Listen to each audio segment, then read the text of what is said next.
Good morning, this is the Paradise Unicorn Priestess, bringing you day 113 of A Course in Miracles, the Yin translation, where we use female words. This would be April 23rd if you are starting at the new year.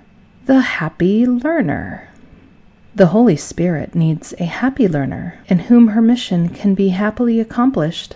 You who are steadfastly devoted to misery must first recognize that you are miserable and not happy. The Holy Spirit cannot teach without this contrast, for you believe that misery is happiness. This has so confused you that you have undertaken to learn to do what you can never do, believing that unless you learn it, you will not be happy.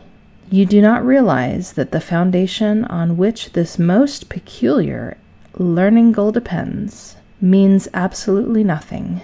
Yet it may still make sense to you. Have faith in nothing and you will find the treasure that you seek. Yet you will add another burden to your already burdened mind.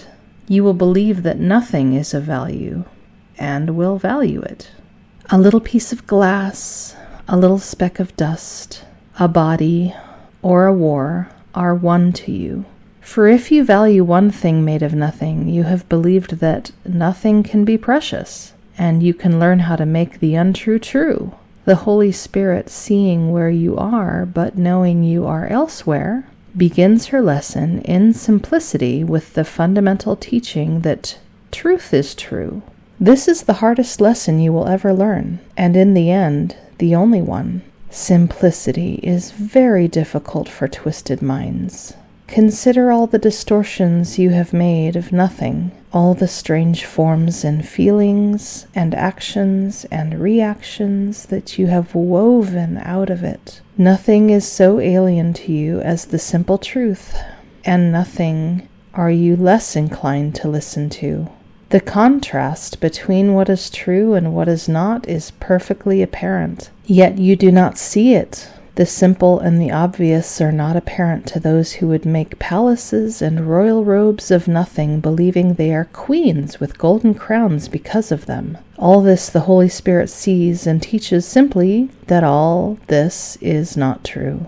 To those unhappy learners who would teach themselves nothing and delude themselves into believing that it is nothing, the Holy Spirit says with steadfast quietness, the truth is true, nothing else matters. Nothing else is real, and everything beside it is not there. Let me make the one decision for you that you cannot make but need to learn. Your faith in nothing is deceiving you. Offer your faith to me, and I will place it gently in the holy place where it belongs. You will find no deception there, but only the simple truth, and you will love it because you will understand it.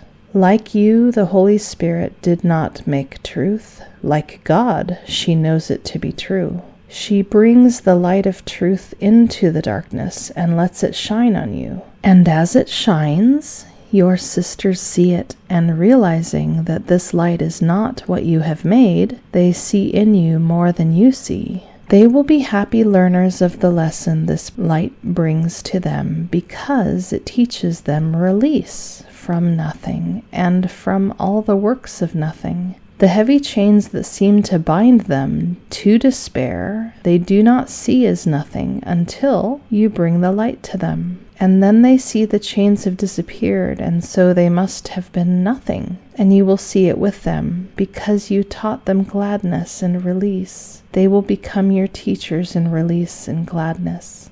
When you teach anyone that truth is true, you learn it with her. And so you learn that what seemed hardest was the easiest. Learn to be a happy learner. You will never learn how to make nothing everything, yet see that this has been your goal and recognize how foolish it has been. Be glad it is undone, for when you look at it in simple honesty, it is undone. I said before, be not content with nothing, for you have believed that nothing could content you. It is not so.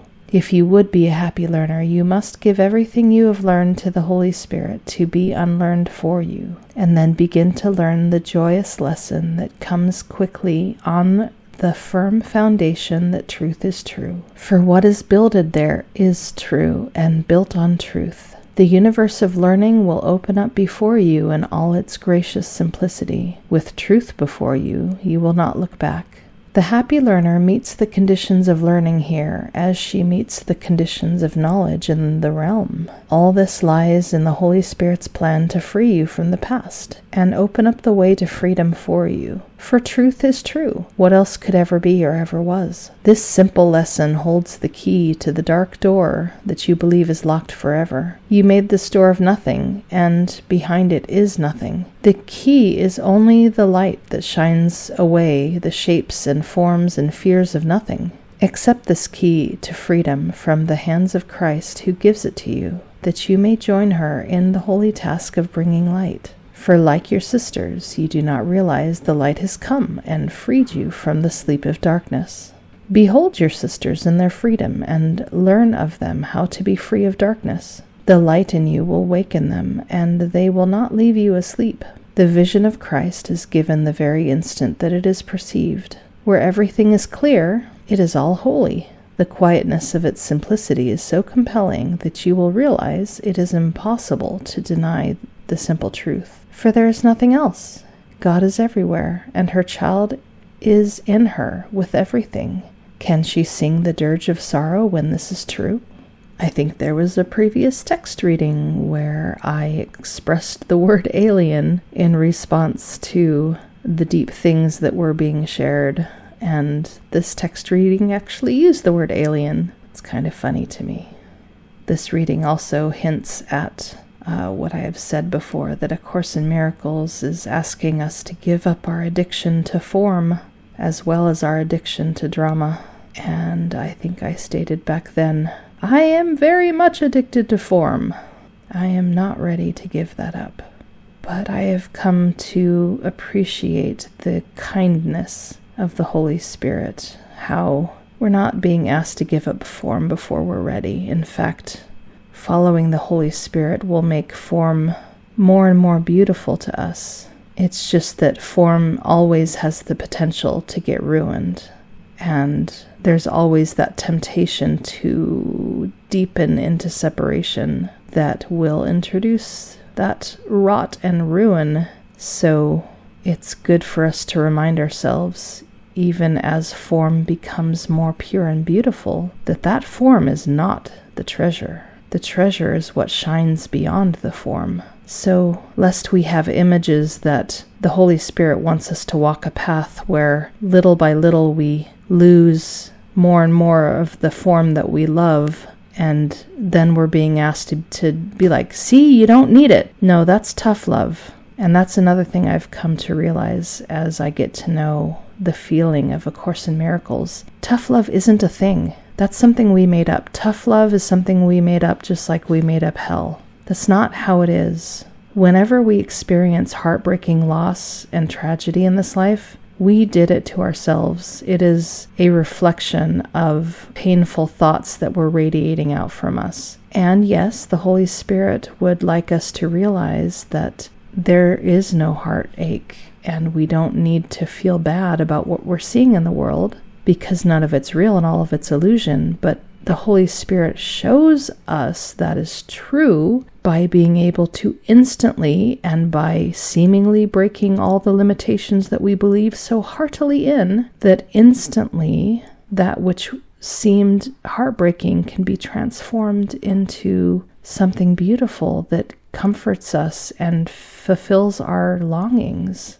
But even so, the message is, hey, anything that takes form is an illusion and is made of nothing, and that's not the actual comfort. The comfort is the kindness that's behind it. So if the Holy Spirit places into your hands a beautiful and thoughtful gift, the treasure is not the gift. The treasure is the kindness and thoughtfulness that understood you well enough to place in your hands a form that would delight you that much. The form is still made of nothingness. Anyway, those are some of the thoughts that I've had that have stilled my fears that this course leads to a road of deprivation and loss that teaches you through strict and unpleasant and hard means and austerity that form is not real. I really don't think that's the message of A Course in Miracles at all. No. The Holy Spirit would fill us with happy dreams and let us be totally filled with joy and safety and comfort, and let us come to our own realization that we don't need them, not because of loss and deprivation and tragedy. That is my faith that I share with you this day. As we then move on to lesson 113, review of lessons 95 through 96. For morning and evening review, 95. I am one self united with my Creator. Serenity and perfect peace are mine, because I am one self completely whole, at one with all creation and with God. 96. Salvation comes from my one self. From my one self, whose knowledge still remains within my mind, I see God's perfect plan for my salvation perfectly fulfilled. On the hour, I am one self united with my Creator. On the half hour, salvation comes from my one self. And that's all for today. Happy practicing.